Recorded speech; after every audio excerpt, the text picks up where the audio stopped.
অর্থনীতি, যোগাযোগ, কৃষি এসব ক্ষেত্রে করতোয়াকে বাদ দিয়ে একসময় বগুড়াকে ভাবতেই পারত না কেউ।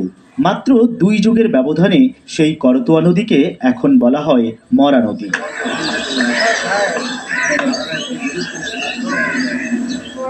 গাইবান্ধার গোবিন্দগঞ্জের সীমানা পেরিয়ে বগুড়ায় প্রবেশ করে করতোয়া।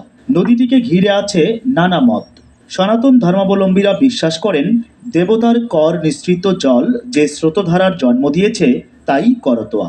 জনশ্রুতি আছে হজরত শাহ সুলতান রহমতুল্লাহ আলাই মাছের পিঠে বসে করতোয়া নদী দিয়ে মহাস্থানে এসেছিলেন, তাই তাকে মাহি সাওয়ার বলা হয়ে থাকে। ভারতের হিমালয় পাদদেশে উৎপত্তির পর শিলিগুড়ি, জলপাইগুড়ি হয়ে বাংলাদেশে প্রবেশের পর করতোয়া নদী ৪টি আলাদা ভাগে বিভক্ত হয়ে পড়ে। জলপাইগুড়িতে উৎপন্ন হয়ে একটি গাইবান্ধার গোবিন্দগঞ্জ পর্যন্ত দেওনাই যমুনেশ্বরী নামে পরিচিত। আরেকটি শাখা যমুনেশ্বরী করতোয়া গোবিন্দগঞ্জ উপজেলার দক্ষিণ দক্ষিণ পূর্বের দিকে প্রবাহিত হয় এবং প্রধান গতিপথটি কাটাখালী হয়ে বাঙালি নদীতে গিয়ে পড়ে। নদীর একটি অংশ গোবিন্দগঞ্জ হয়ে বগুড়ার শিবগঞ্জ উপজেলার ভিতর দিয়ে প্রবাহিত।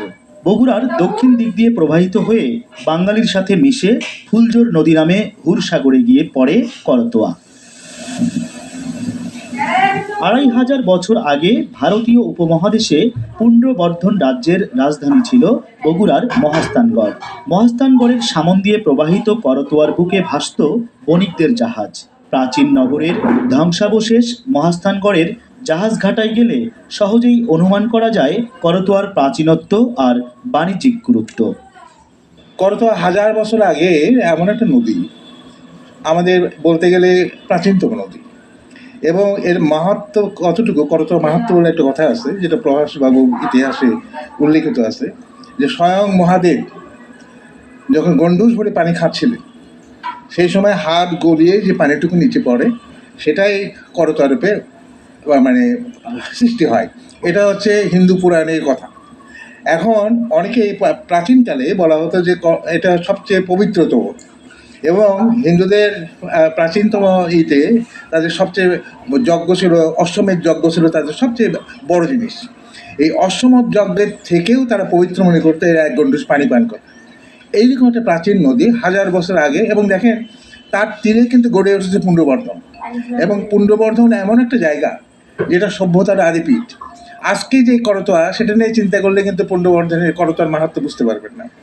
জাহাজঘাটা বলছি, তার মানে করতোয়ার যেটা নদীগর্ভে থাকার কথা ছিল, সময় মোকামতলা থেকে আরম্ভ করে তেলিয়ারা থেকে আরম্ভ করে সমগ্র অঞ্চল কিন্তু করতোয়া নদী, এই জলপথ।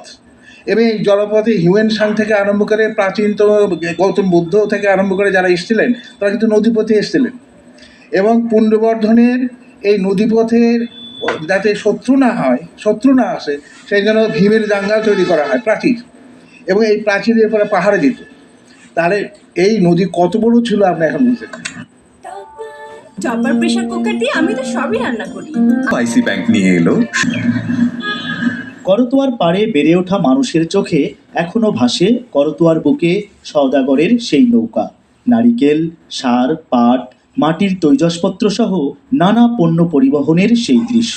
করতোয়ায় পানি প্রবাহ না থাকায় ভূগর্ভের পানি যেমন চাষাবাদের ভরসা, তেমনি করতোয়াকে ঘিরে জেলে, কামার, কুমোর, তাঁতি আর পণ্য বহনকারী গরুর গাড়ির গাড়িয়ালরাও পেশা বদলাতে বাধ্য হয়েছেন। আজকে দেখেন নদী একেবারে হাতে গোনা, তাও প্রত্যেক নদী বলতে যা বোঝা যায় তার কিন্তু কোনো মাহাত্ম্য বা মহিমা করতোয়া প্রকাশ করে না।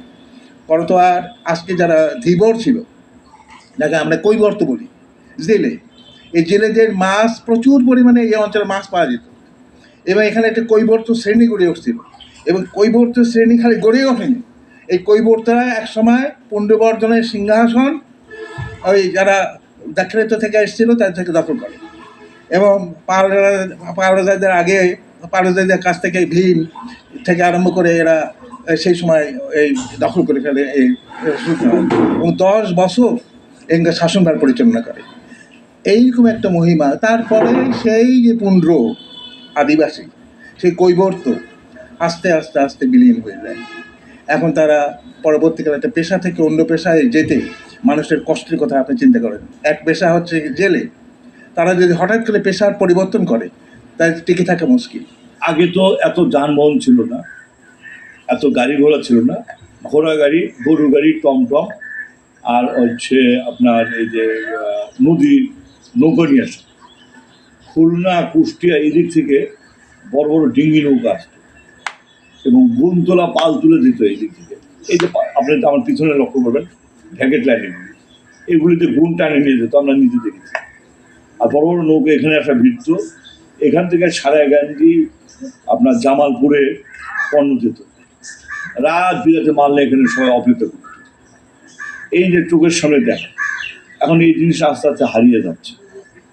বজ্র ব্যবস্থাপনা, মানুষের ব্যবহৃত বজ্র, মানে মনুষ্য বজ্র যেটা বলে আর কি, এই বজ্রগুলি আমাদের নদী যে মূল স্রোত ধারা সেগুলিকে ধ্বংসের দ্বার প্রান্তে। আপনি দেখেন নদীতে পানিটা কালো, নদীতে পানি কালো হবে কেন? এখান থেকে ইন্ডাস্ট্রি আশেপাশে নাই, কোথায় ইন্ডাস্ট্রি আছে? দূরে আছে। কিন্তু সেই ইন্ডাস্ট্রি এমন পরিস্থিতি যে সেই ইন্ডাস্ট্রির পরিবেশ বান্ধব ইন্ডাস্ট্রি করা সেটা কিন্তু না। এটা আমাদের কাছে অত্যন্ত দুঃখজনক। আমাদের সন্তানদের এখন ইনহেলার ব্যবহার করতে হয়, কারণ তাদেরকে আমরা নদীতে সাঁতার কাটতে দিতে পারি না। এখানে সবচেয়ে একটা বড় যে কাজটা